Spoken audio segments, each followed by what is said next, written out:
y'all, welcome to part 3 on assembly basics. This is a guided exercise for the brace assembly.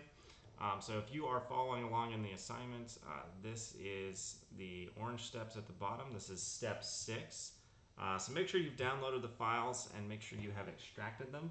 I went over how to extract in one of the previous 2 videos. I believe it was the first video. So if you don't know how to extract a file, you want to go ahead and do that now, in case that you need to do that from downloading these to Google Classroom. As I'm making this video, I haven't uploaded these to Google Classroom yet, obviously, so I may be able to do it where you don't need to extract it, but I'll let you know. So we're going to go through, so the directions here that I have on my screen are pretty much the same as the ones that you've got. Actually, they're very much the same. So don't worry that your screen you don't have like a solid professor thing. We'll get to that. So now that we've got this, so we're going to insert the boom subassembly.im onto the empty assembly that we just created. So I created a new assembly. I'm going to place the boom subassembly.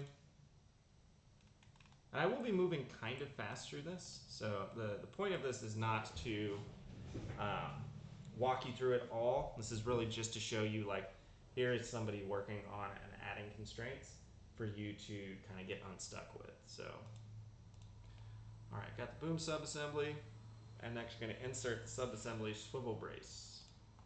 Perfect. So I'm going to place swivel brace. Place it once. I don't need more than one, so I'm going to hit escape. And I'll just follow along with this. This is probably going to be easier for y'all to keep track of. All right, so we inserted the swivel brace, and now we're going to click on the constraint icon and add a mate constraint between the cylindrical faces as shown. So,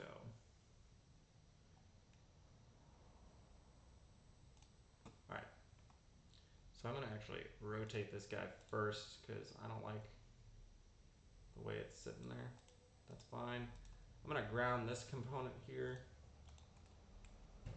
just to make it easier to have something to work with. Like I said, you want something grounded. All right, so between the cylindrical faces. So here's my cylindrical face 1. Cylindrical face 2. Heard that pop. That's good. Cool. Got that. Now it's on. All right, yeah, now these two are mated together there.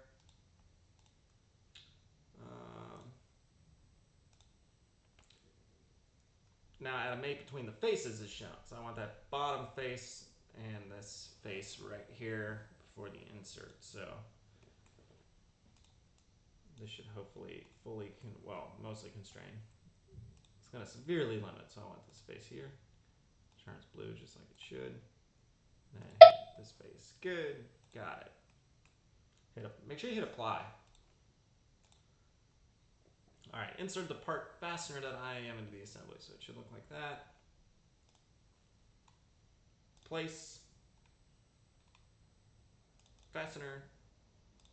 Bam.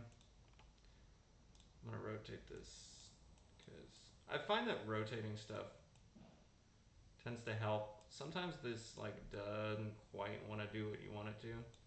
And I find that rotating stuff sometimes makes a difference. Add a mate between the inner cylindrical face of the swivel and the cylindrical face of the cap screw. Okay, so the inner cylindrical face of the swivel. So I can see it's like kind of the deeper one in there. So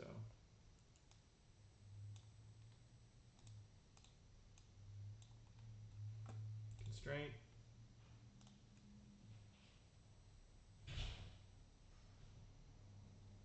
Okay, it says mate, so I'm not going to use the insert. I'm just going to use the mate. All right, there. And there. Got that. So yeah, now these can. So it's almost in there, but it doesn't want to stay the whole way. Okay, now I'm going to add another mate constraint between the outer face of the swivel and the bottom circular face of the washer. So bottom face of the washer and the top face of the swivel here. And you know, like, use this, like, the fact that these aren't all constrained, use that to your advantage. Like, I'm messing something up here. There we go. Okay. Constrain this bottom face right there and hit apply. Now this should basically not move at all now. Well, it's going to rotate because this thing is still rotating, and that's okay. We want it to do that. I kind of like doing assemblies because they're kind of like Legos. I'm going to add another instance of fastener and add a mate constraint between the inner cylindrical face of the brace and the cylindrical face of the cap screw. Okay, cool. Just had to make sure I was still recording. I've definitely done some of these before and not been. Alright, got my other instance in here. Gonna rotate just so it's easier. This is not necessary, but I think it's important. So I'm gonna do the same thing here where I'm gonna constrain. Mate between the inner cylindrical face and the cylindrical face. Okay, two cylindrical faces. Cylindrical, cylindrical. Hit apply. And then add a mate between the outer face of the brace and the bottom circular face of the washer.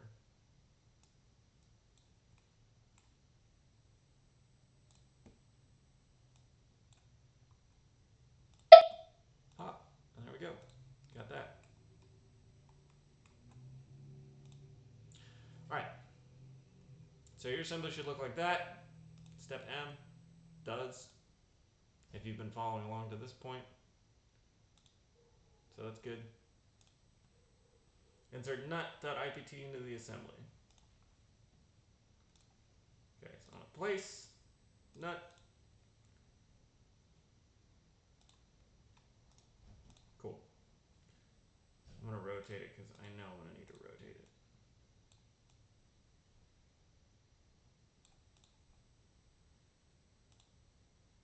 Alright, add a mate between the cylindrical face of the cap screw and the inner cylindrical face of the nut. Cylindrical face of the cap screw, inner cylindrical face of the nut. So join, or constraint, pardon me, not joint. So it sometimes helps to zoom in, so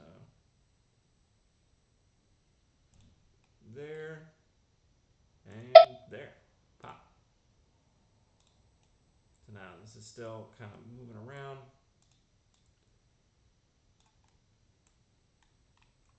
Now the next one is a mate between the outer face of the brace and the bottom circular face of the nut. So down there and that guy there. It's really like, it's going to be the things that are like going to be touching each other.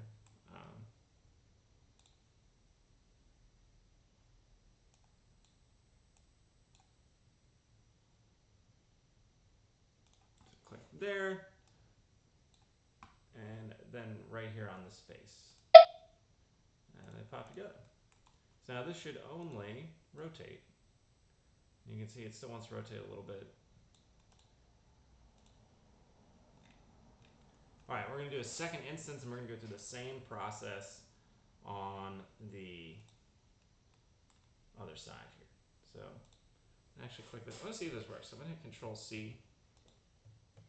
Well, that does work. And then Control V to copy. So I want here and here. Cool. Move this off so I can see.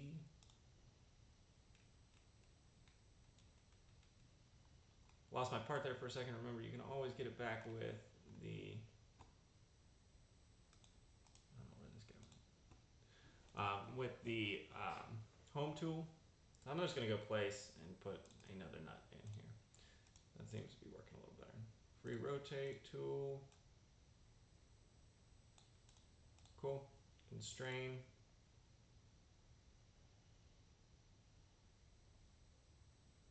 Here.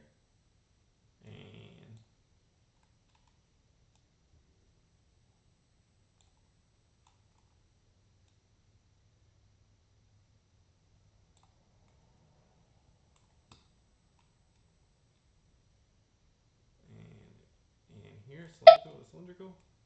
Good. And as you can see, I still need one more constraint. I'm going to get that face to this face and apply.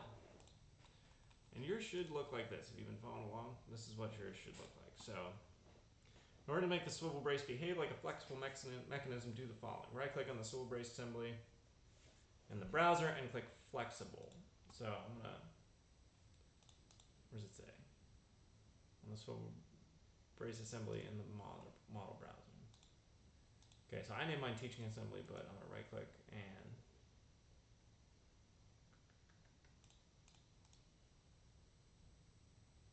I want to make it flexible. Yeah, flexible.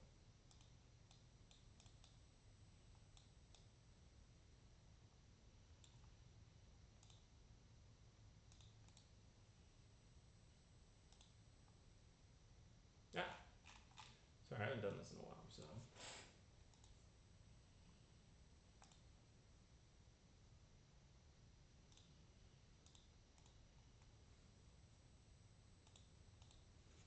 So I actually make sure all of these are set to flexible.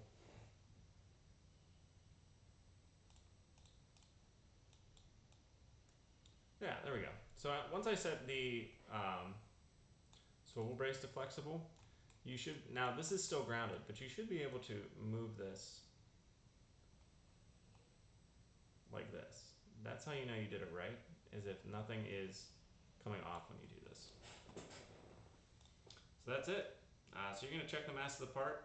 You're going to know you did it correctly when your mass equals 1.205 pounds. So this is really just a test for y'all.